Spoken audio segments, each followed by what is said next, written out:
Record. Ah, sí, ya está pasando la ¿Por qué no se ve? Ah, compartir pantalla, ¿no? Ya, y compartir pantalla. Bueno,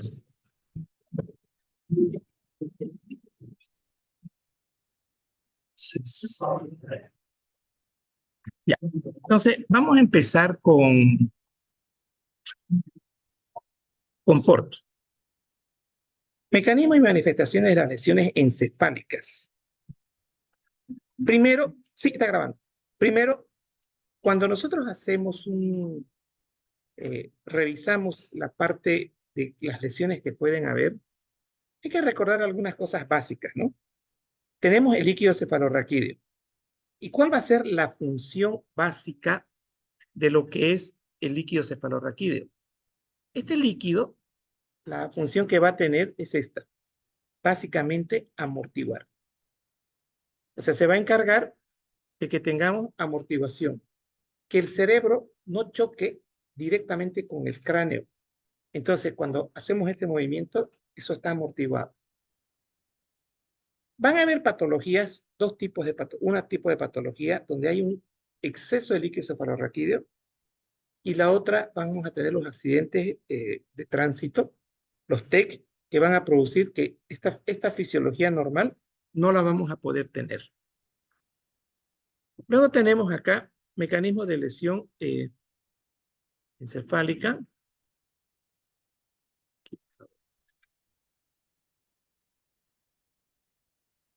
Bien.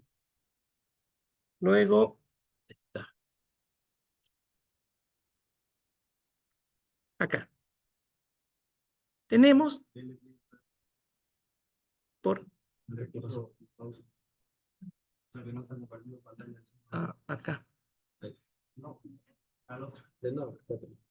acá. Acá. Share. Ya, si hay algo que no está funcionando, me avisan. Estén atentos, porque ustedes son los veedores. Mecanismos de lesión encefálica. Aquí tenemos, puede resultar de una diversidad de alteraciones, entre ellas esta. Miren acá. Aquí vamos a empezar a mencionar la palabra isquemia, traumatismo, infecciones, tumores, procesos degenerativos. Bien. Voy a hablar mucho de lo que es isquemia, pero para isquemia quisiera hacer una introducción en el siguiente sentido. Lo que veo todos los días. Esto es lo que se ve en un hospital todos los días. Eh,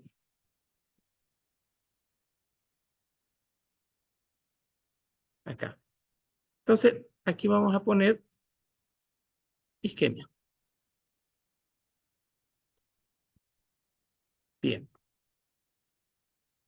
¿Se acuerdan del polígono de Wills? ¿Qué recuerdo?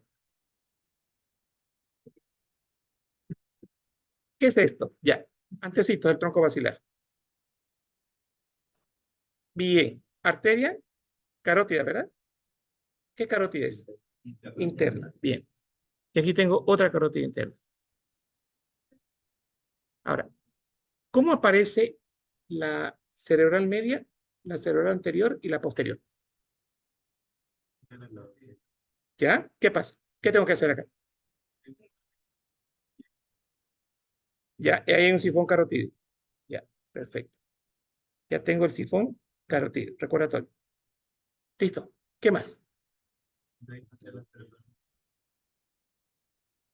Ya, de aquí nace la cerebral media, acá.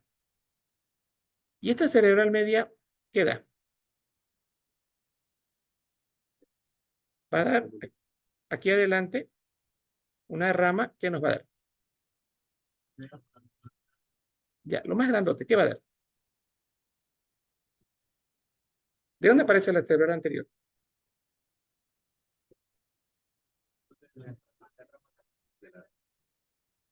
¿Seguro? Entonces estamos diciendo que de aquí solito va a aparecer una anterior. Bueno, vamos a revisar eso. Acá tengo cerebral anterior. Y de la vertebral voy a tener la cerebral posterior. ¿Listo? El tema es eh, isquemia, ¿verdad?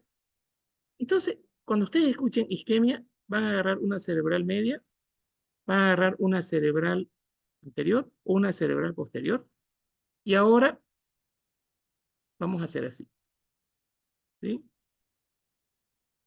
Miren esto. Este endotelio está disfuncionante, porque este señor es mayor, porque fumaba, porque es diabético.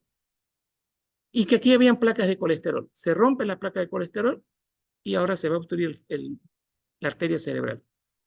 Entonces, todo este flujo de sangre que tiene que llegar a esta área del cerebro, a esta corteza, o a esta masa encefálica, este flujo va a estar disminuido. Al estar disminuido este flujo, eso se va a llamar isquemia. O sea, la disminución de la perfusión del cerebro a consecuencia de la obstrucción de flujo se va a traducir como una isquemia.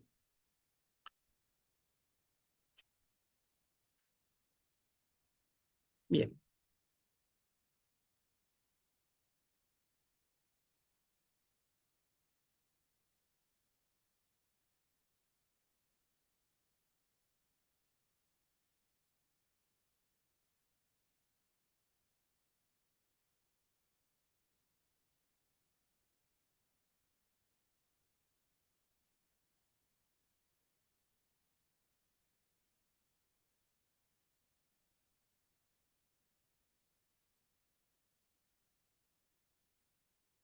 entonces les decía, acá vamos a tener el primer concepto.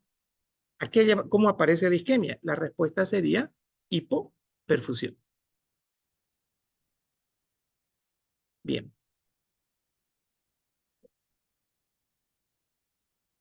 ahora seguimos en el tema y dice acá, lesiones hipóxicas e isquémicas. La necesidad energética del encéfalo depende de que se le suministre oxígeno por parte de la circulación cerebral suficiente. Aunque el cerebro tiene el 2% del peso corporal, recibe, miren esto, sexta parte del gasto cardíaco. O sea, mi gasto cardíaco son 5 litros. ¿Cuánto es 5.000 entre 6? 700 de verdad.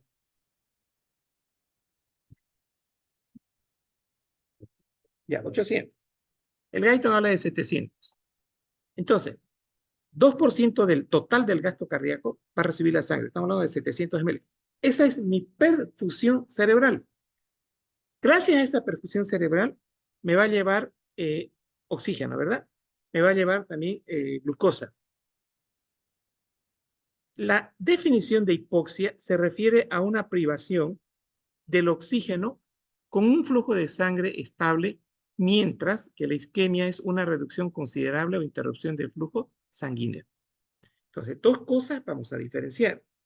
Uno es hipoxia, que es caída del nivel de oxígeno, pero con flujo de sangre estable. ¿Qué me traduce esa cosa? Que parece un ¿qué se llama? Un trabalengua. ¿Qué me traduce esto?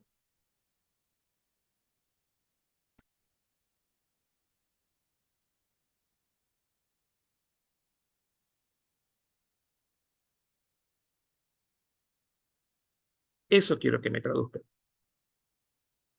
¿Cómo puede haber? Pero acabo yo de decirle obstrucción. O sea, lo de obstrucción lo entienden, ¿verdad? Hipoxia, caída del volumen de sangre, eso lo entienden, eso no tienen duda. Pero ¿cómo puedo entender yo donde dice hipoxia se refiere a una privación de oxígeno con un flujo estable? Entonces, partamos acá, en definición, tengo gasto cardíaco normal, pero hay hipoxia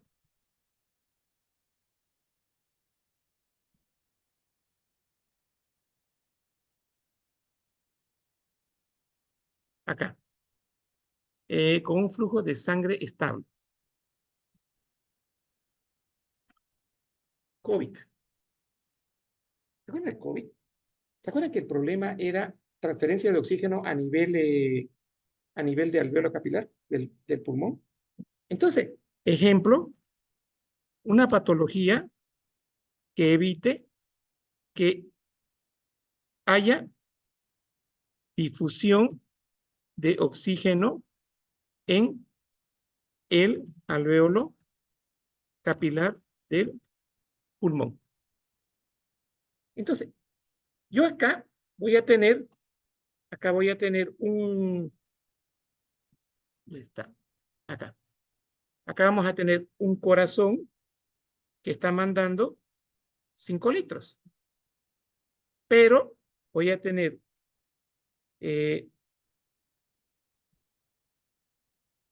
un alveolo que no puede, que hay un problema de membrana y que el oxígeno no difunde. Entonces, acá no hay difusión de oxígeno. Entonces, esto va a caer el nivel de la presión de oxígeno. ¿Y quién va a sufrir acá? El cerebro. Y acá vamos a tener el concepto de lo que vendría a ser ¿qué? Exacto. Aquí ya tenemos hipoxia. Entonces, todo lo que sea caída de la oxigenación, por ejemplo, por otros mecanismos, como son, el mejor ejemplo es las neumonías, los trastornos de membrana alveolo capilar, nos van a llevar a hipoxia.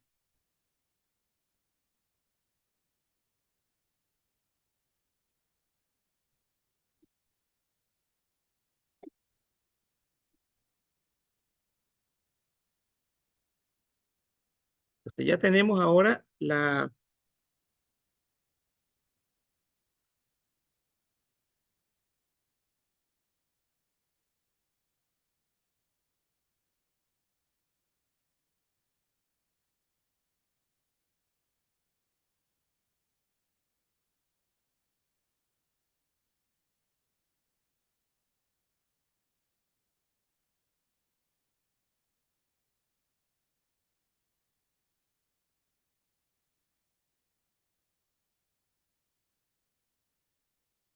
Bien,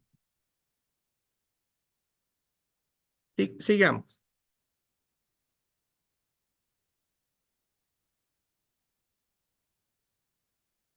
Isquemia es una reducción considerable o interrupción del flujo sanguíneo.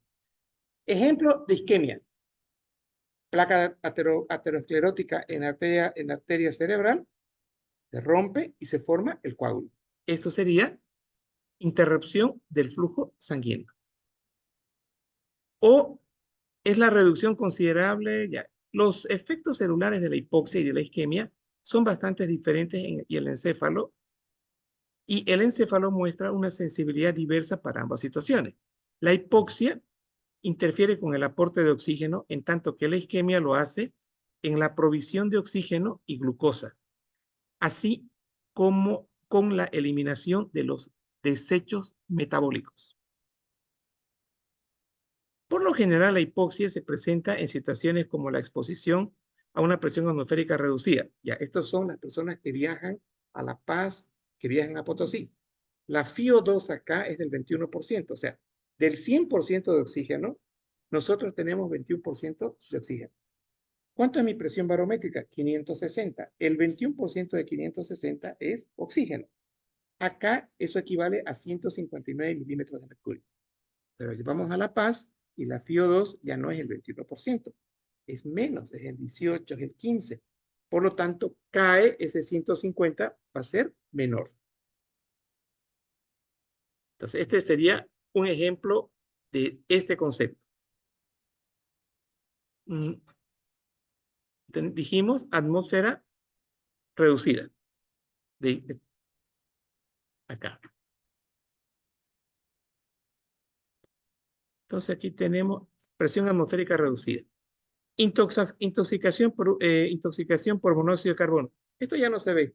Esta es la gente que usaba, digamos, braseros para calentarse, se olvidaban de abrir las ventanas y el monóxido se acumula, y el paciente hacía un trastorno de hipoxia. Anemias graves. Señores, paciente de la calle, lamentablemente alcohólico y lamentablemente drogodependiente. Escuchen esto. Hemoglobina 1.5. Este paciente llegó en un estado de excitabilidad. Llegó con un estado confusional. La saturación de oxígeno, el aparatito marcaba 95, normal. Pero la cantidad del transportador de oxígeno, que es la hemoglobina, no había. Entonces, este paciente hizo un cuadro de hipoxia. Pasamos sangre y pudimos hablar con el paciente. Porque el mensaje que se le dio a la residente era, vamos a pasarle sangre, mejoramos su hipoxia cerebral y luego hacemos historia clínica para que nos cuente qué pasó. Entonces, ¿qué les puedo decir en el tiempo? Tenía una úlcera duodenal y gástrica, aparte del paciente. Entonces, eso le llevó a la pérdida de sangre.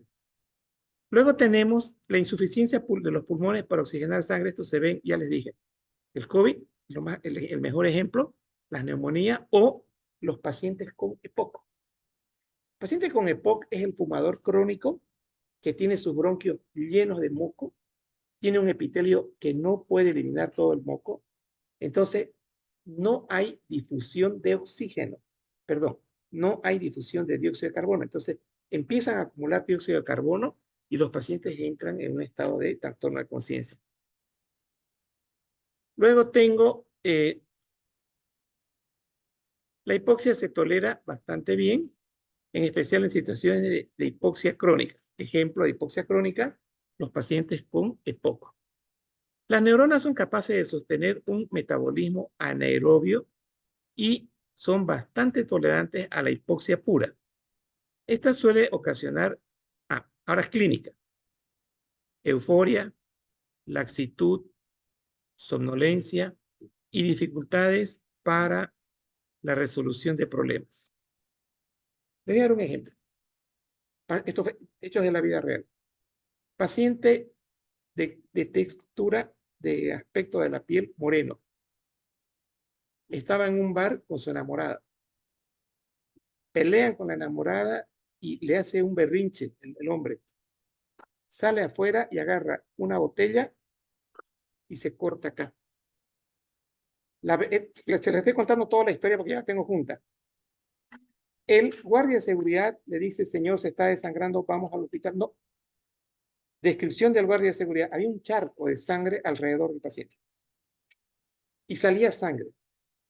Después, el paciente se fue agotando y lo meten en un vehículo y lo traen al San Juan de Dios. Le dice al residente que había un charco de sangre. Cuando llega al hospital, el paciente era el increíble Julio. ¿Han visto esa serie? Querían tomarle la presión, no dejaba. Pateaba a todo el mundo. ¿Por qué? Porque tenía anemia aguda. Tenía hipoxia. Versión del residente. Y ya no había sangre. Ya no había que sangrar. El residente me dice, doctor, lo vamos a echar que duerma, que le pase su borrachera, que le pase su estado de euforia, su estado de excitabilidad y lo vemos. El paciente pasa donde yo estaba y a la media hora lo encuentro muerto. ¿Cuál fue la crítica? Pero ¿cómo no se van a dar cuenta? El paciente estaba excitado, eso era hipoxia. Es más fácil ver un partido de fútbol desde la butaca que estar jugando, ¿no? Eso pasó. Y el residente, nadie en ese momento interpretó esa magnitud de sangre que había sangrado, que había hecho el paciente. ¿Cómo era? ¿Por qué dije tez morena? Lamentablemente no pudimos diferenciar entre una anemia. Cuando llega un paciente con anemia al hospital, estos chicos que les dije de 1,5 hemoglobina, al tiro uno se da cuenta, mucosa pálida, piel pálida, uno no le pela, pero este señor no dejó eso. A las 2 horas tuvo la FELCC, con los abogados, y no se imaginan el lío que hubo. Entonces, hipoxia no se olviden. En este caso, esta hipoxia era mixta, porque era por déficit de volumen y por déficit del transportador, que era la anemia aguda. Y este paciente tenía euforia y excitabilidad. Otros pacientes, esto se ven en los pacientes mayores, llegan laxitud, dormidos. Es decir, le dan sueño, no pueden hablar por su estado de hipoxia crónica, EPOC, o los pacientes con COVID. Igual, esto va, laxitud y somnolencia van de la mano. Y dificultad para la resolución de problemas. O sea, les pregunta algo y no responden porque el cerebro está hipóxico. También se presenta inconsciencia y, miren esto, convulsiones cuando la hipoxia es repentina y grave. Entonces, este chico ha podido convulsionar, ha podido, porque era aguda, ¿no?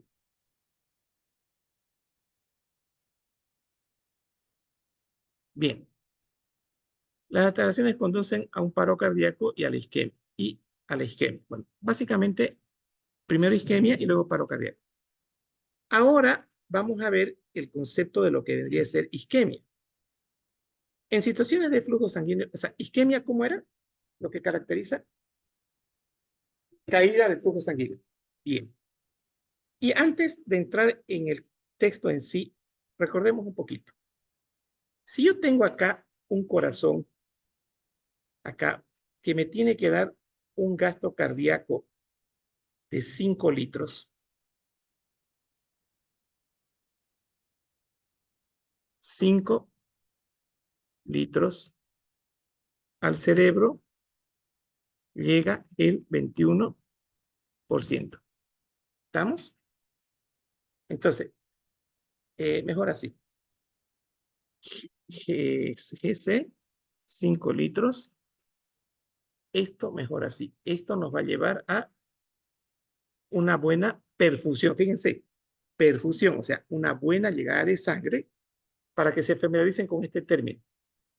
Perfusión normal, 700 ml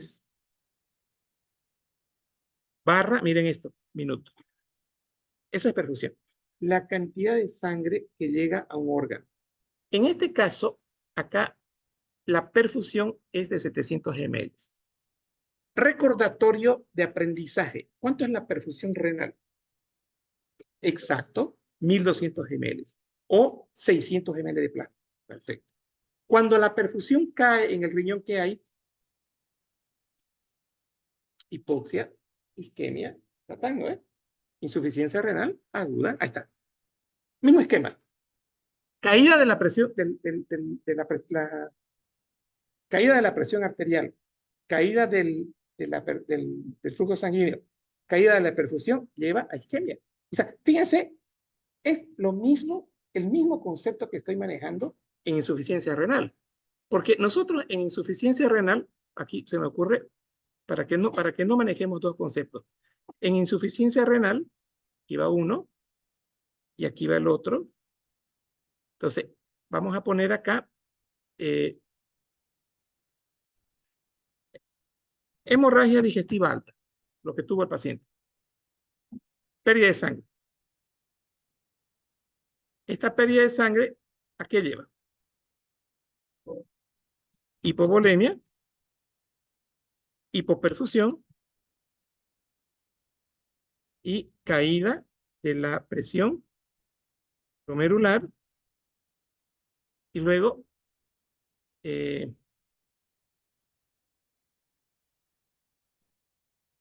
acá. Y aquí falta hipoperfusión, hipoxia, y aquí falta isquemia. Esto mismo va a suceder, lo mismo va a suceder a nivel del cerebro. Exactamente lo mismo. Bien, luego tenemos acá, se observa isquemia en situaciones de flujo sanguíneo bajo. O sea, no estamos aprendiendo nada nuevo, ¿no? Estamos solamente recapitulando. La isquemia cerebral puede ser focal como un accidente vascular cerebral debido a la oclusión de la arteria del cerebro.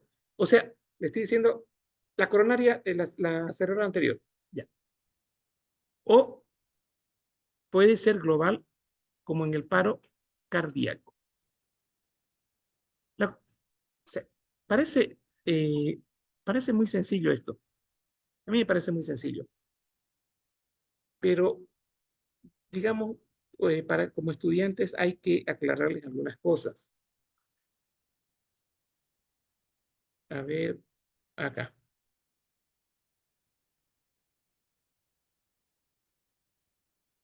Aquí tengo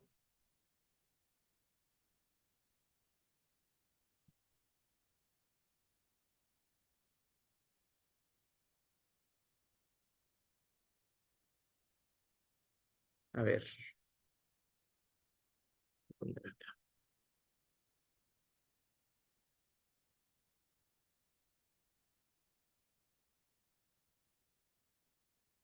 Voy a dibujarle una tomografía. Esta tomografía, la línea media. Todo esto de acá está isquémico. En la tomografía se ve negro. Ya les voy a mostrar imágenes. ¿Por qué está así?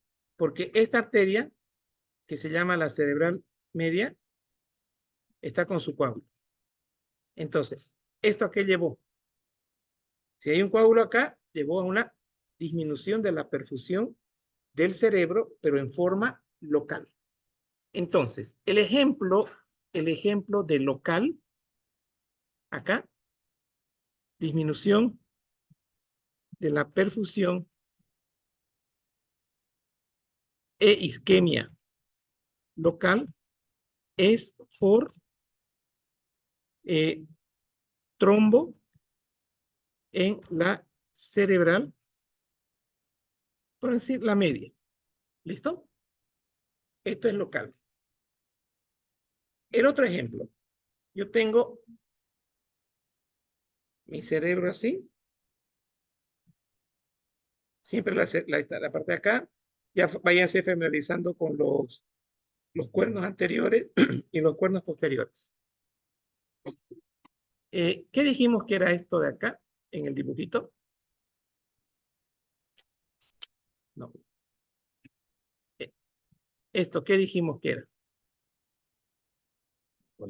No, esto. Exacto.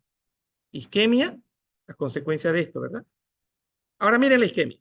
Vamos a usar la misma representación, pero le vamos a dar otro color. Miren esto.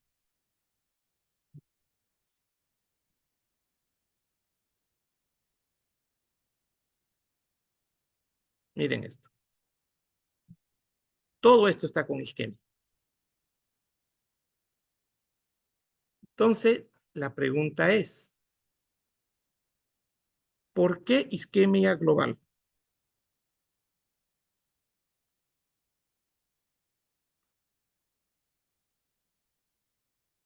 Y volvemos al marco teórico y me responde.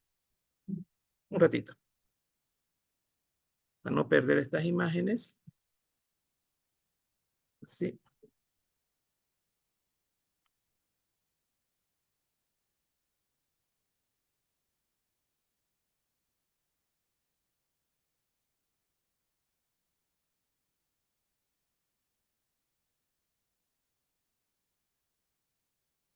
¿Por qué isquemia global?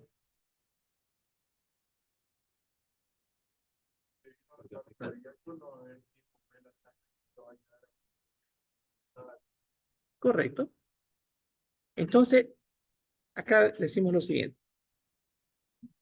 Paro cardíaco reduce gasto cardíaco. Por lo tanto, hipoperfusión cerebral. De todo, ¿no ves? Consecuentemente, isquemia global. Ahora, esto es paro cardíaco. Ahora miren esto. Esto es lo que usted no está en el libro. Este paciente le dice cosas de la vida real. Esto no está sacado en esa ¿qué pasa el desgraciado? No, no, no. Está de la vida real. Tiene la foto de su mujer, de su hija y de él. ¿Qué creen que hace él? Borra la foto de su mujer. Tira una cuerda, se ahorca. Pero no se ahorcó bien. ¿Pero qué pasa al ahorcarse? ¿Qué comprimimos acá? Arriba, ¿no? Esto, este daño de las carótidas, las dos, ¿no? Bilaterales, el paciente llega así, también da isquemia global. Pero ¿qué tienen en común? En común tienen la hipoperfusión. Uno por parada cardíaca y el otro por una parada súbita de la percusión a consecuencia del ahorcamiento. Bien, ya. Entonces ya tenemos esto así. Es grave, oye, eso yo lo he visto recientemente. Yo tuve una paciente, una señora muy inteligente, que me dijo un día esto: ¿sabe qué, doctor? Yo no quiero vivir, quiero matarme. Fue al psiquiatra, no pudo hacer nada. Primer intento de suicidio, se tiró al segundo piso. Tercer intento de suicidio, en la calle se arrojó un vehículo y no murió. ¿Sabe qué? La señora no podía mover esto, apenas andaba. La tercera se ahorcó. ¿Cómo lo hizo? No lo sé.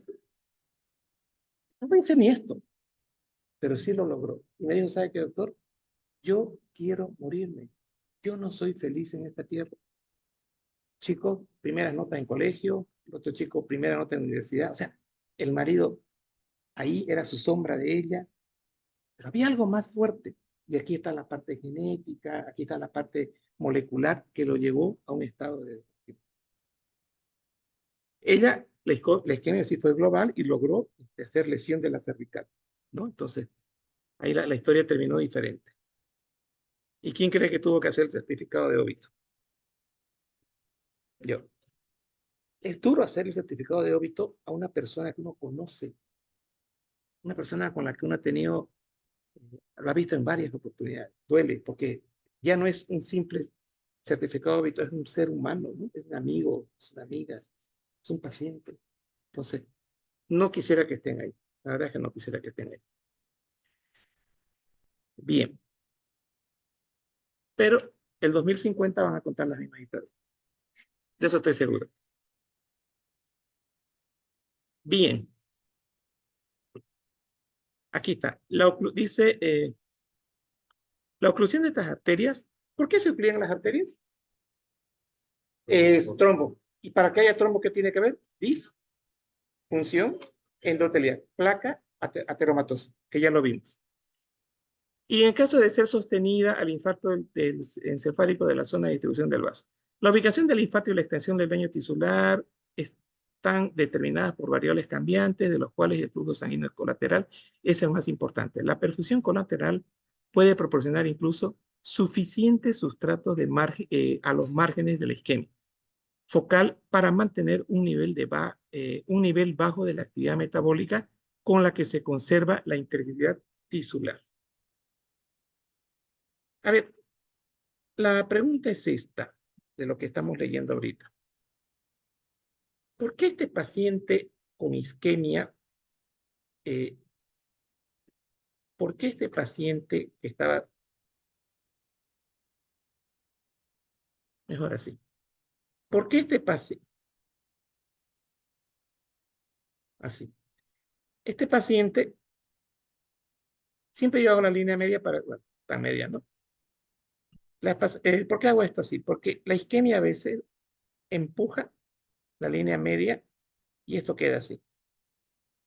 Pero la pregunta que les decía: ¿por qué este paciente, digamos, con esta isquemia tan severa, puede tener una mejor evolución que el otro paciente que se muera a los 3 días y este no? Y acá vamos a representarlo así. Vamos a decir que esta era mi cerebral media. Entonces, esta es mi cerebral media. Acá. Hasta ahí no hay nada de novedad. Pero hay una palabra clave que dice colaterales. Resulta que cuando los pacientes son ateroscleróticos, van generando un mecanismo de angiogénesis de otras arterias que van saliendo de acá, de acá. Entonces, aquí fue la obstrucción. ¿Listo? Estas colaterales van a llevar sangre al cerebro para cumplir con las funciones básicas. Entonces, de eso también depende la evolución del paciente, de la cantidad de colaterales que uno pueda tener.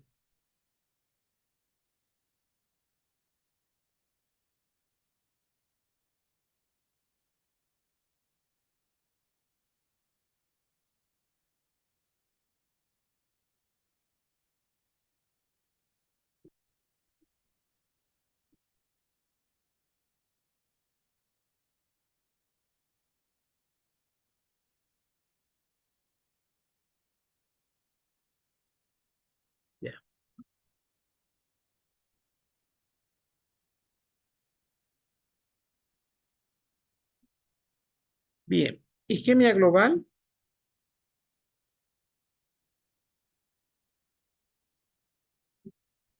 Acá. Ya, este es un cerebro, este es un corte coronal. Esto que ustedes ven, todo esto es la corteza. Y acá tengo, donde ustedes ven infarto, es para decir que ahí hubo una obstrucción del coágulo y esta obstrucción del coágulo produjo lesión de la neurona, de la corteza en este caso. Entonces, esta es la arteria cerebral media, la cual está, bueno, aquí al entender es una parte de la cerebral media porque es pequeño este infarto. Y aquí tengo, miren, la cerebral anterior. Entonces, si este es el lóbulo frontal, esta sería un ACV isquémico de la cerebral anterior. Para hablar de la cerebral media tiene que estar tomado todo esto, todo lo que es el lóbulo temporal, básicamente, y parte del parietal. Bien, entonces aquí tenemos lesiones por aminoácidos y aquí tengo edema cerebral.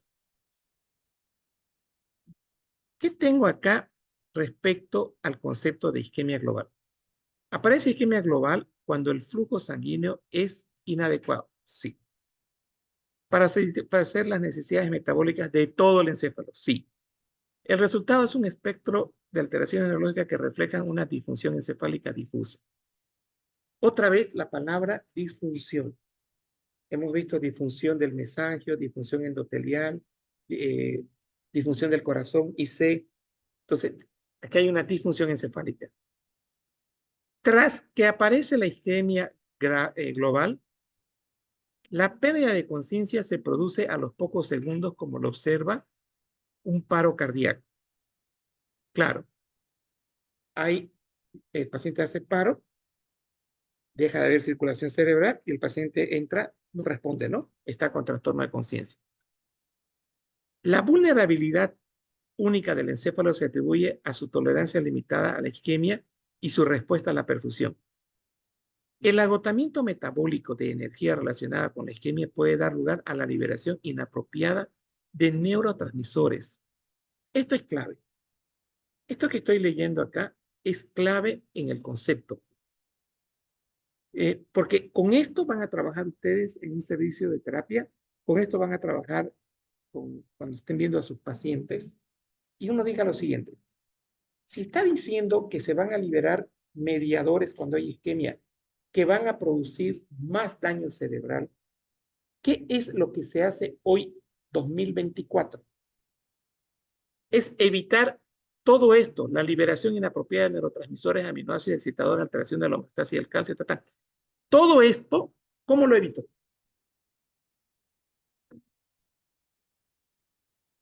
De nuevo, a ver, eh, así sería esto.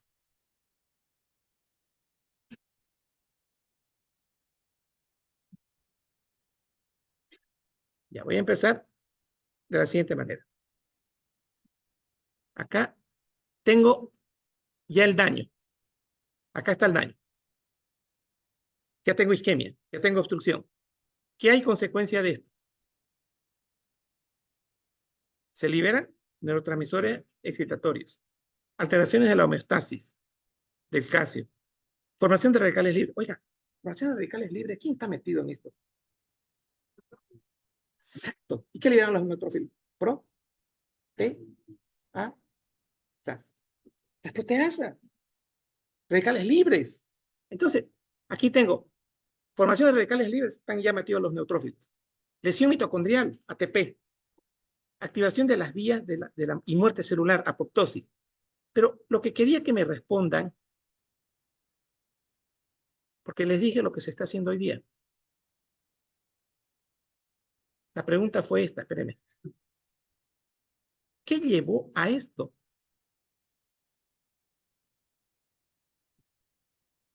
¿Cuál es el caballo blanco de Napoleón? No, antes de isquemia. Antes. Ops. Eso. La obstrucción del flujo dos causas, local o sistémica. ¿Se acuerdan? Entonces, dijimos local, una cerebral obstruida, ¿no? Una anterior, una cerebral medio obstruida, una anterior, una posterior. Eso sería obstrucción de flujo. Y sistémica, que habíamos dicho, parada cardíaca. Bien, entonces, esto va a llevar a esto.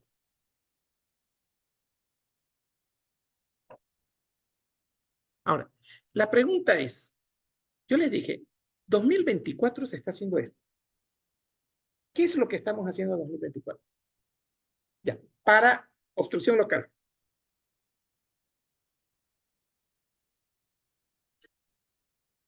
Está cerca, está cerca del concepto.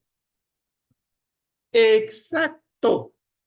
Señores, señores, aquí hay lo siguiente. Vamos, de local voy a dar un ejemplo. Acá en local, mi cerebral, ¿qué sufrió? Un trombo, ¿no? Digo, una placa de colesterol. Se obstruye esto. ¿Y esto a qué lleva? A isquemia. Y consecuentemente, consecuencia de la isquemia, tengo todo esto que estoy viendo aquí abajo. Entonces, ahora se agarra, se perfunde por acá y se ve, eso lo hace el neurocirujano, van a hacer ustedes eso, y el neurocirujano hace lo siguiente.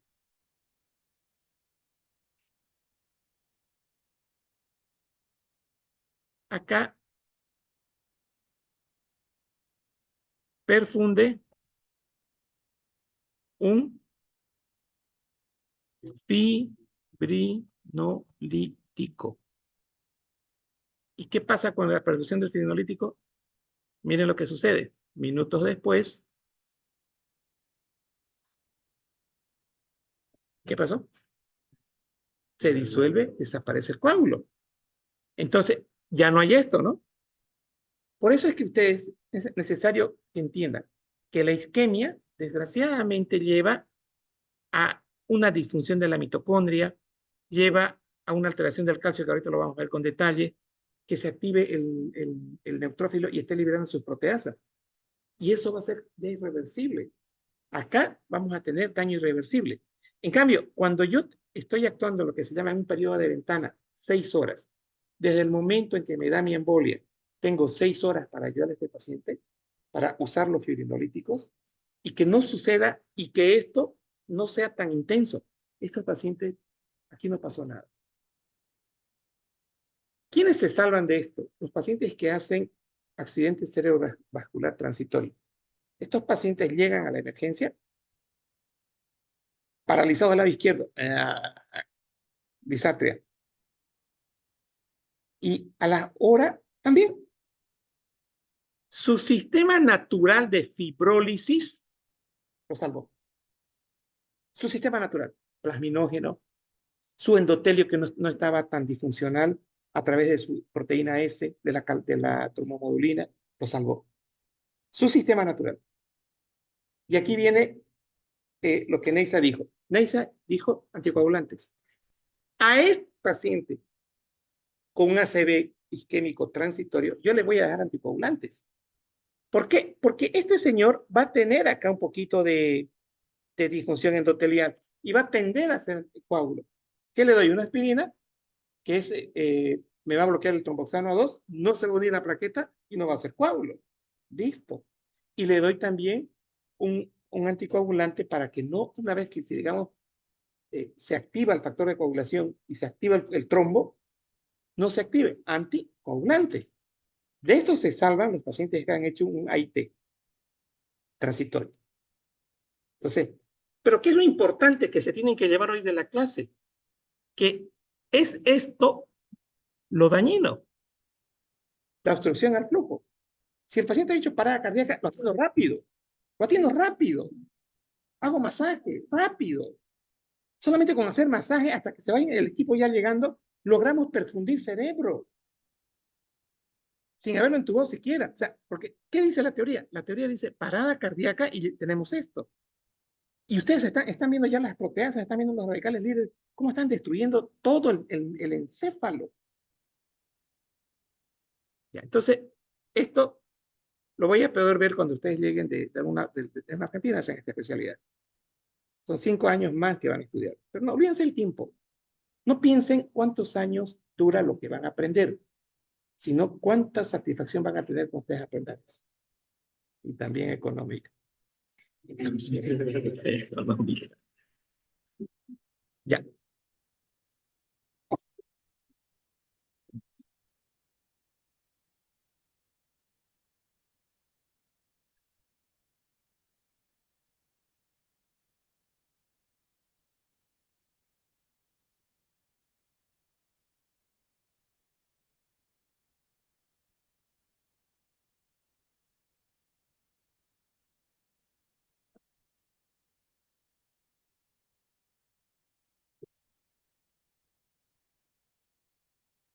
Bien. Aunque no se conoce el umbral de lesión neuronal isquémica, existe un periodo durante el cual las neuronas pueden sobrevivir. Miren esto, lo que les decía. Si el flujo sanguíneo se restablece. ¿No ven? Desafortunadamente, la lesión encefálica puede no ser reversible si la duración, yo les dije 6 horas, ¿no? De la isquemia es tal que se alcanza el umbral de la lesión, incluso después de que se hayan restablecido a la circulación el daño de los vasos sanguíneos. Y el cambio de flujo de sangre puede impedir el retorno a una perfusión. O sea, ¿de qué sirve que yo después de 8 horas lo reperfunda al paciente? O sea, te dé los antifibrilantes. Ya no sirve, ya hay lesión, ya hay radicales, ya hay el trastorno hay el calcio que está actuando ahí los radicales, ya es tarde. A eso se refiere este concepto. Se cree que este periodo de hipoperfusión post-isquémica se vincula con mecanismos como el nivel de desaturación de la sangre venosa. Miren esto, activación de la coagulación capilar y venular o el estancamiento de la sangre. O sea, eso es lo que está sucediendo si no resolvemos dentro de las primeras 6 horas. ¿Qué es la desaturación venosa? La hemoglobina se prende al oxígeno, ¿no ven? Eso se llama saturación. En el lado arterial, la saturación es del 99%. O sea, 99% de la hemoglobina, de los 14 gramos de hemoglobina, están con oxígeno. Eso es saturación 99. En el lado venoso es menos, porque el oxígeno pasa al tejido, ¿no ven? Pasa al tejido y tengo menos sangre saturada en la vena. Pero acá eso empieza a caer. O sea, ya ni la vena tiene oxígeno. Entonces entramos en un círculo vicioso, más isquemia, más isquemia, más isquemia. Dentro del encéfalo, ciertas regiones y poblaciones celulares son más susceptibles que otras a la lesión hipóxico-isquémica. O sea, miren, hipóxico-isquémico. Siempre estamos hablando de, parece que estuviéramos hablando de renal, hipóxico-isquémico. Figura 37.1. Esto es lo que les decía. Acá. La sensibilidad neuronal selectiva a la falta de oxígeno es más evidente en las células de Purkinje del cerebelo y las neuronas del sector de Sommer del hipocampo, donde la muerte cerebral ocurre antes que en cualquier otro tejido. Entonces, los dos órganos más dañados, cerebelo y hipocampo. La disposición anatómica de los vasos sanguíneos cerebrales predispone a los dos tipos de lesiones: infarto cerebral marginal y necrosis laminar. Las áreas del encéfalo situadas en el límite de la zona de superposición, irrigadas principalmente por las arterias cerebrales, algunas veces se denominan zonas marginales. Son extremadamente vulnerables a la isquemia. Durante episodios de hipotensión grave, por ejemplo, estas áreas distales sufren una reducción profunda del flujo sanguíneo. Las que predisponen a la isquemia y al infarto de los tejidos encefálicos. Las áreas de la corteza que reciben irrigación de las principales arterias cerebrales suelen recuperar la función al recobrar el flujo sanguíneo adecuado. Sin embargo, pueden ocurrir infartos en la franja límite de las zonas marginales, lo que ocasiona déficits neurológicos focales. El término necrosis laminar se refiere a segmentos pequeños y penetrantes de necrosis que aparecen dentro de la corteza cerebral y paralelos a ella en áreas perfundidas por las arterias penetrantes. La sustancia gris de la corteza cerebral recibe su principal riego sanguíneo a través de pequeñas arterias penetrantes que emergen en el ángulo recto desde vasos más grandes en la pía madre, para después ramificarse de forma eh, repetida hasta crear una rica red de capilares. Esto no es muy relevante. ¿Cuál es el tratamiento de la isquemia cerebral global? Varía según las causas. Paro cardíaco, choque o anafilaxia. Si hay paro cardíaco, restaurar el paro cardíaco. Si hay choque, mejorar el choque, ¿no ve? O sea, si estaba hipotenso, gasto cardíaco bajo, hay que restaurar el choque. Y si el paciente está con asfixia, oxigenarlo. Los objetivos generales comunes de todas estas causas pretenden proporcionar oxígeno al encéfalo y reducir las necesidades metabólicas del tejido encefálico durante el periodo sin flujo. Es decir, cuando dice reducir las necesidades metabólicas estos tejidos van a necesitar mucho oxígeno, pero con el tratamiento reducimos esta necesidad metabólica.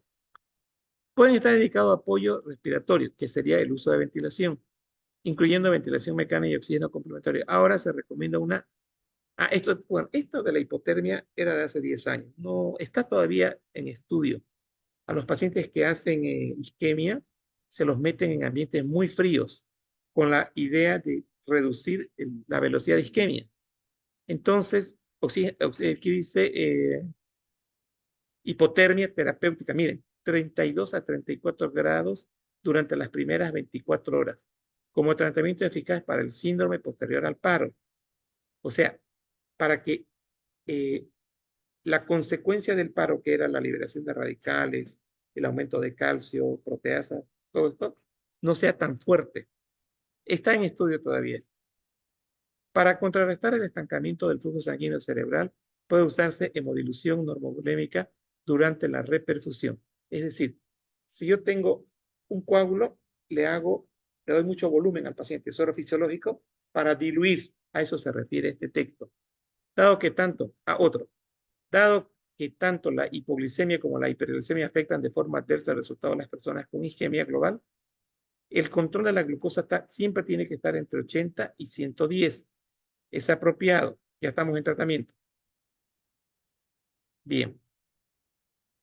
Entonces, normalmente cuando nos hace un paciente ACV, les damos buena oxigenación, tratar de hacer los trombolíticos. La idea es reducir la isquemia. A ninguno yo he visto que hagamos acá, no tenemos la máquina para reducir, para someterlo a enfriamiento a estos pacientes. Y aquí vamos a ver un detalle de los famosos, de la liberación de estos aminoácidos excitatorios. En muchos trastornos neurológicos, la lesión de las neuronas pueden deberse a varios mediadores, entre ellos los aminoácidos excitatorios. ¿Cuáles son? Catecolaminas, radicales libres, células inflamatorias y proteasas intracelulares.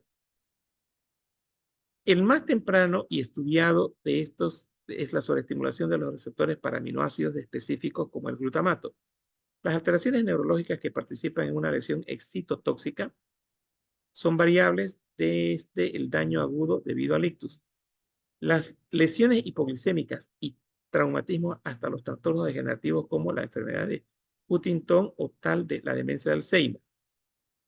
Muchas de las acciones del glutamato se relacionan con canales iónicos dependientes de este receptor. Un subtipo particular del receptor de glutamato es el N-metil de aspartato. Se ha referido como un causante de lesiones en el sistema nervioso central.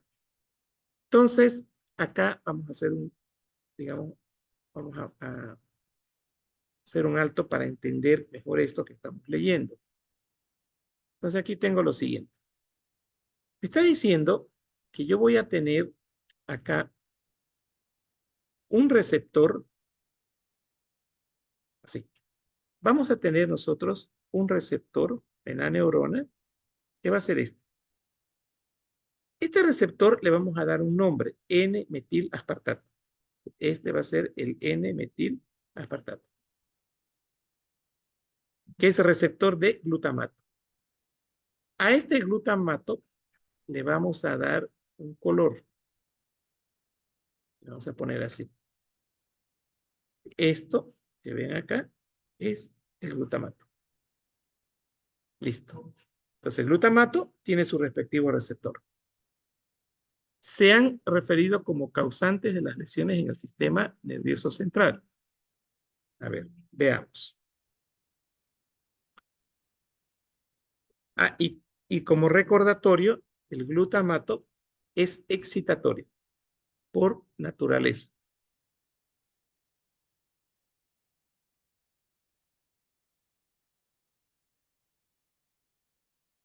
Ya, veamos.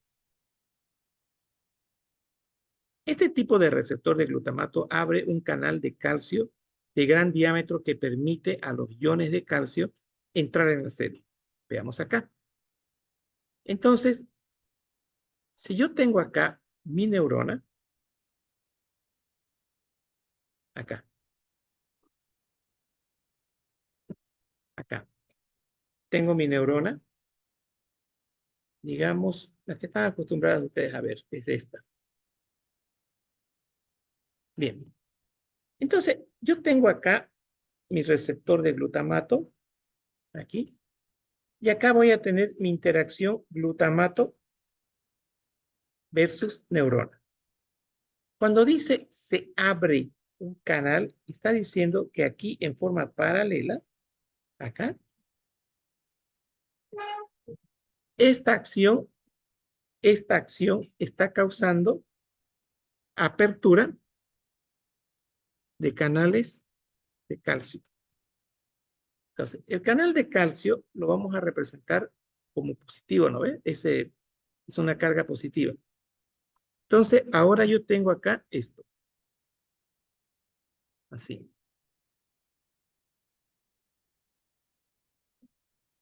Voy a tener mucho calcio acá, mucho calcio. Listo. Entonces, esta apertura del canal de calcio, a consecuencia de la acción glutamato receptor, hace que la célula se llene de calcio. Ese es el concepto que estamos manejando. Después tengo, ¿dónde está? Se ha repetido.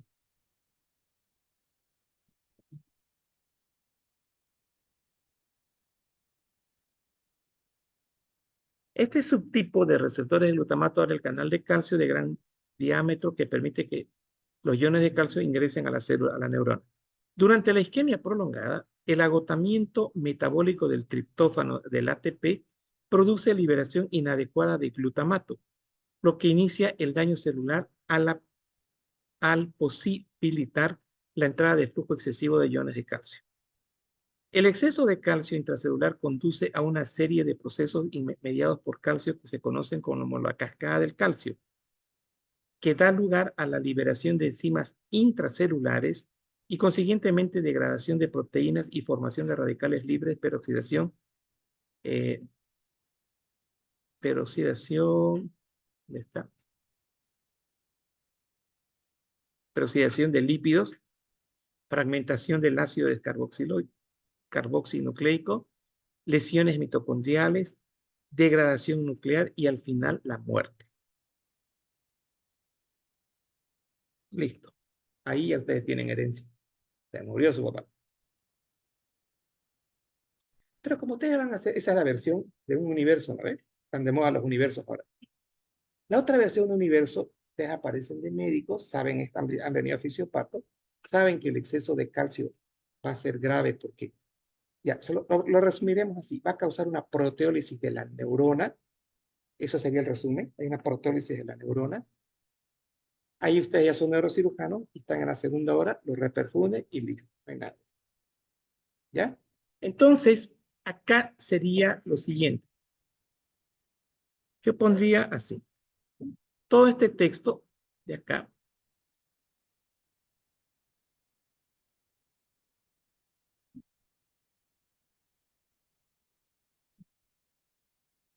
todo este texto lo llevaría acá y aquí vamos a hacer un copy. Esto lo pondría acá. Ahí. Y lo que aquí quisiera resaltar es lo siguiente. Así. Entonces, todo esto que nosotros estamos viendo acá va a causar eh, lesión neuronal. ¿Y quién fue el responsable de la lesión neuronal? ¿Quién fue? Vamos de arriba. Isquemia, hipoperfusión, no, hipoperfusión, isquemia, hipoxia,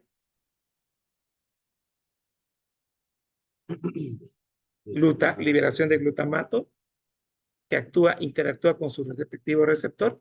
Y acá, ¿qué se forma? La cascada de calcio. Y esto activa la cascada de calcio. Listo. Y la cascada de calcio, con una palabra, proteólisis de la neurona. Radicales libres, enzimas proteolíticas, ¿qué más dicen? Degradación de las proteínas. Miren, las proteínas van a ser degradadas también y vamos a tener alteración del ADN, o sea, va a haber una carriolisis. O sea, hasta el núcleo de esta membrana se va a dañar. Ha habido una teoría en la actualidad, nos sugieren que usemos nimodipino para bloquear el calcio, pero no ha sido comprobada en estos últimos 20 años. O sea, no hay todavía el medicamento ideal. Lo ideal ahora que es mejorar la isquemia. Eso es lo ideal.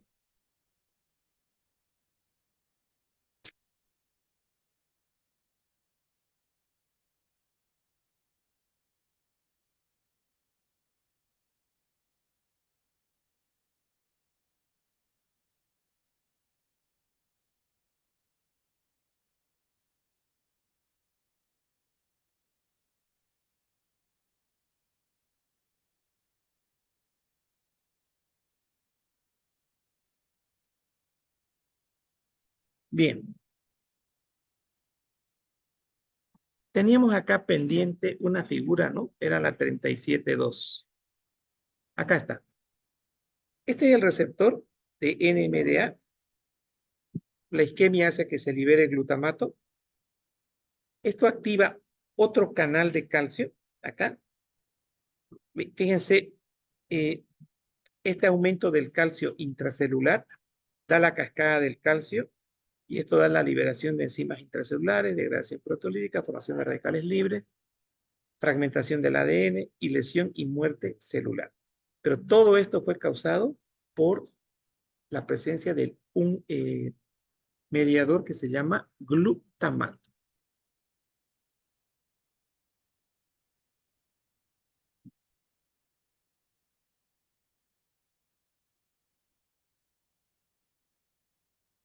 Y acá viene esta palabrita, edema cerebral. ¿Qué es el edema?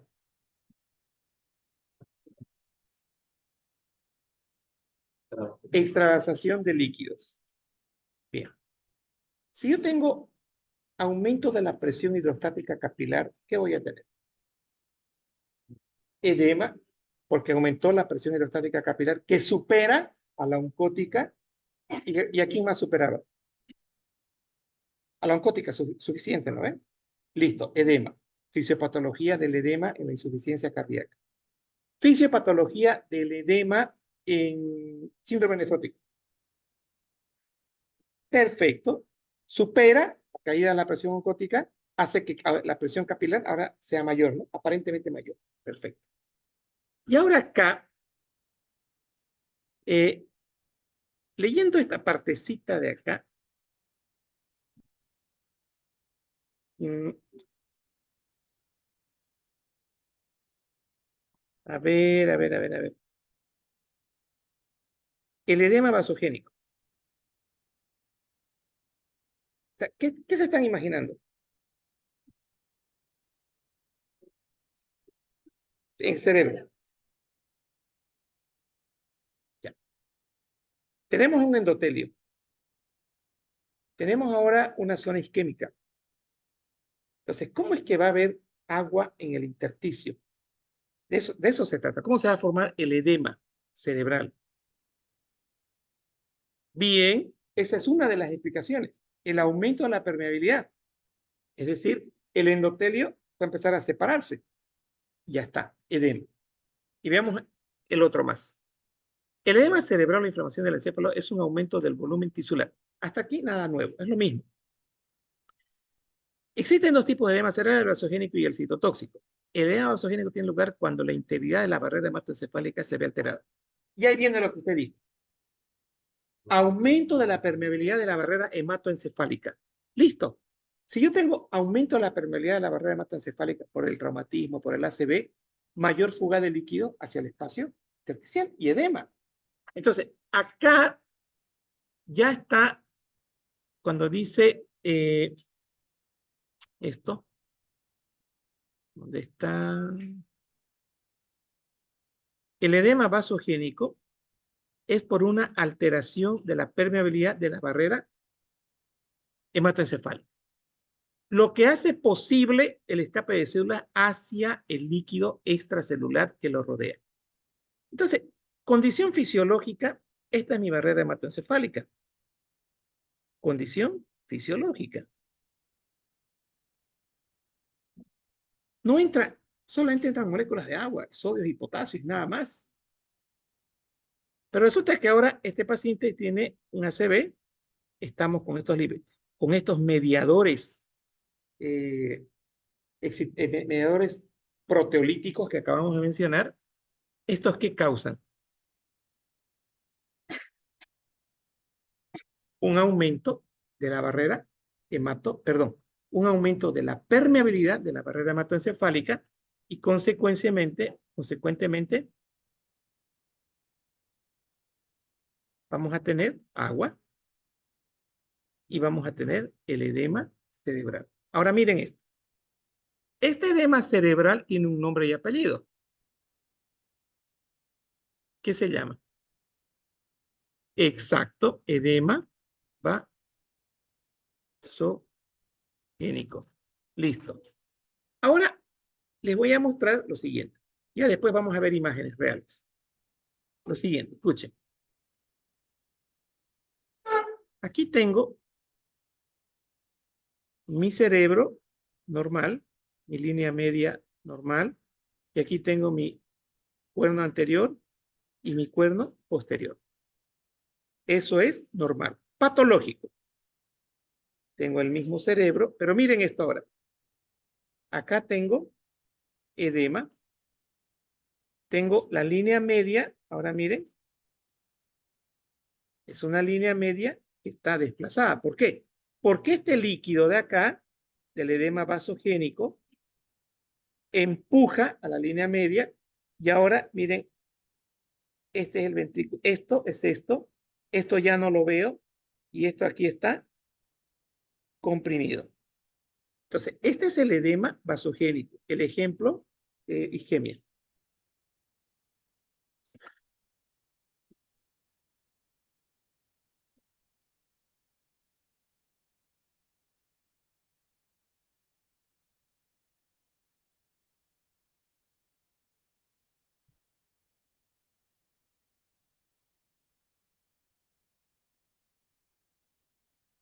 Ya, con esto acabamos.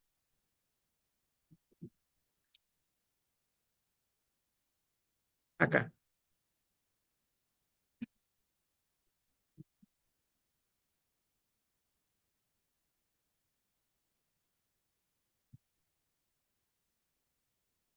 Sobreviene en presencia de alteraciones que afectan la función de la barrera hematoencefálica y permite la transferencia de agua y proteínas al espacio vascular. Tampoco eso es novedad. Se desarrolla en trastornos como hemorragia, lesiones encefálicas y procesos infecciosos. Meningitis. El edema vasogénico se origina en la sustancia blanca del encéfalo y posiblemente porque está más dúctil que la gris. Puede desplazar un hemisferio cerebral y ser la causa de varios tipos de lesiones encefálicas. Acá me gustaría que trabajen con este ejemplo. Este es el más común. Acá. Hemorragia y quiero que se vayan a meningitis como causas más comunes. Chico que trabaja en pedidos ya. En la mañana despierta con cefalea. En la tarde les va a dejar pollo a su casa a ustedes. Y no le dieron propina. 8 de la noche, alteración en el estado de conciencia, empieza a tratarlo a su padre, empieza a estar en estado confuso. Llega al hospital, ido. No había personas que lo pueda contener. Esa fue la historia clínica. Y le dice una pregunta a su papá. ¿Tiene fiebre? Aparentemente, doctor, tiene fiebre. ¿Ha perdido peso? Sí. Bien. Vamos a hacer inmediatamente una tomografía y una radiografía de tórax. Yo creo que este paciente tiene una tuberculosis pulmonar. Hacemos la radiografía de tórax y ¿qué vimos? ¿Qué se ve en la radiografía de tórax? Se ve tuberculosis miliar. Diagnóstico, meningitis por tuberculosis. Edema vasogénico. Pero en este paciente del edema vasogénico no se vieron estas imágenes. No se vieron estas imágenes. Porque esta imagen es para edema vasogénico, pero de origen del paciente que vi ayer. Es un señor mayor, 80 años de edad, hace una ruptura de la arteria de lo que son del tronco y súbitamente de Glasgow 13 cae su Glasgow a un Glasgow 7. Después, 2 horas después, Glasgow 6. Esta fue la imagen que se vio en este paciente el día de ayer. Pero en el otro paciente, en el paciente de un proceso infeccioso, miren esto. Yo tengo esto que, miren, se lo voy a dibujar, me voy a tomar el tiempo de hacer. ¿Qué es esto? Del cerebro.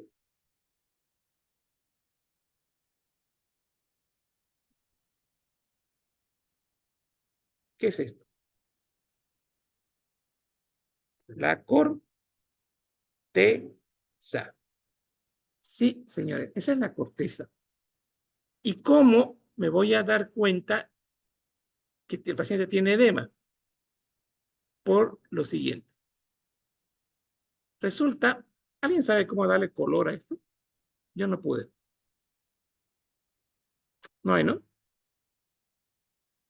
¿Cuál? ¿Este? ¿Este?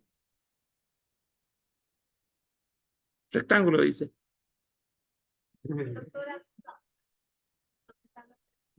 Acá. Con este borrador. Abajo. Este. No, usted merece un punto. Señores, merece un punto.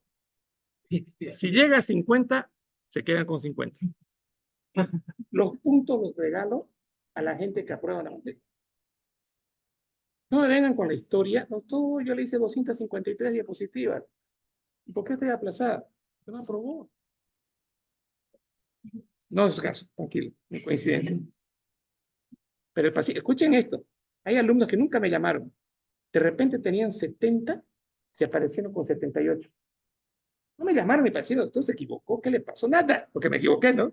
No, no fue error. Esos son los premios. Porque esos alumnos trabajaron el doble que ustedes, que los que no hicieron nada. Entonces, él ya hizo algo. Tiene su punto, su puntillo, muchos son puntos, puntillo.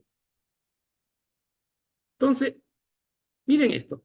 Ahora lo vamos a dibujar acá. ¿Por qué me doy el tiempo? Porque resulta que el edema está acá. Miren, ¿dónde está el edema? En la corteza, ¿no? Entonces, lo que uno ve, escuchen esto, borramiento de la corteza a consecuencia del edema vasogénico. Entonces, dos cosas diferentes. Uno es desviación y otro es el edema vasogénico en las meningitis. ¿Qué tienen en común los dos? Aumento de la permeabilidad, fuga de proteínas, fuga de líquido hacia el intersticio. ¿Por qué aprendí a manejar los colores? ¿Qué tuve que hacer yo para aprender a manejar? Preguntar. Plan A, no pudieron. Plan C, no pudieron. Y él dijo, ¿y si hace esto? Esa es la manera de aprender, señores. Yo hago las preguntas y ustedes hacen los prácticos. Si no hacen los prácticos, no van a aprender. Un alumno acá, no voy a dar el nombre porque no me acuerdo en este momento, pero debe estar acá. Me dijo, doctor, a mí no me gustan hacer los prácticos. Sí, me lo dijo. Yo aprendo más. Ah, y la mencionó usted, su amigo. ¿A usted? ¿Sí? Estaba ahí, está en la lista del amigo de ese amigo. Ella tampoco, pregúntele, me dijo. No, le estoy diciendo, le estoy contando el chisme completo, pero no demos nombre, sin nombre. No me acuerdo. Bueno, señores, para aprender es responder a preguntas. Para aprender es sentarse y hacer esto que estamos haciendo. No hay otra historia para aprender. Para el examen necesitan que este concepto se les quede en su cabecita. Y eso se consigue repitiendo. ¿Estamos?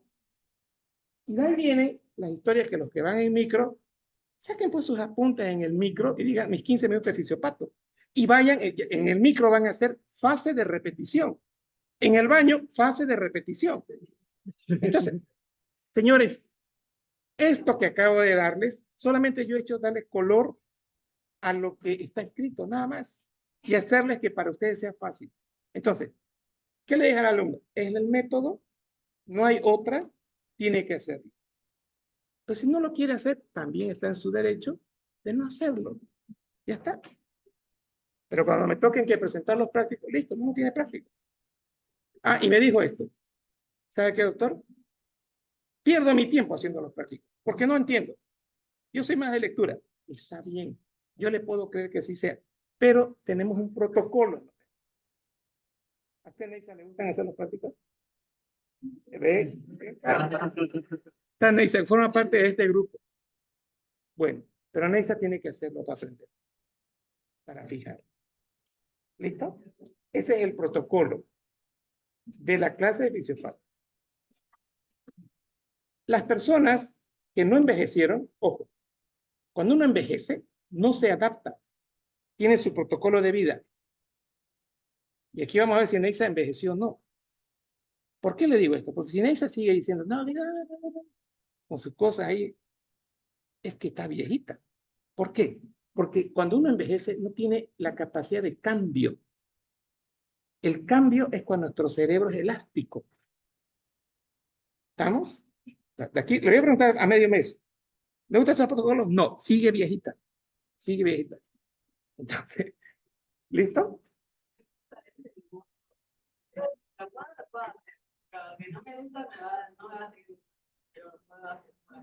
Todavía están en una fase de resistencia al cambio. Es que están a llevar psicología, ya van a llevar. La primera fase es no. No, la negación. Bueno, espérenme, no se vaya porque quiero esto grabarlo, si no perdemos todo.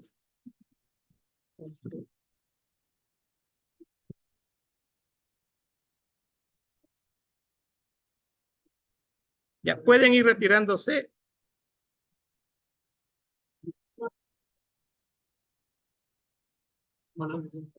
Sí, venga, venga.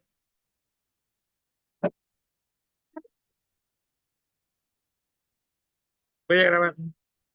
Tenemos un ratito. No lo voy a escuchar. Estoy concentrado en esto. No, deme un ratito. Deme un ratito, por favor. Sí.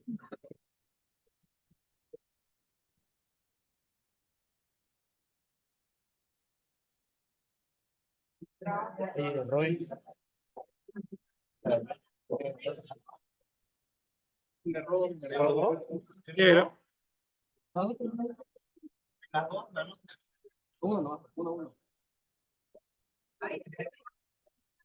Ya, ahora, dejamos de compartir. Paso número 1. Ahora, Pone aquí. Esto ya. Acá. Ah, no, no, no. ¿Qué quieres?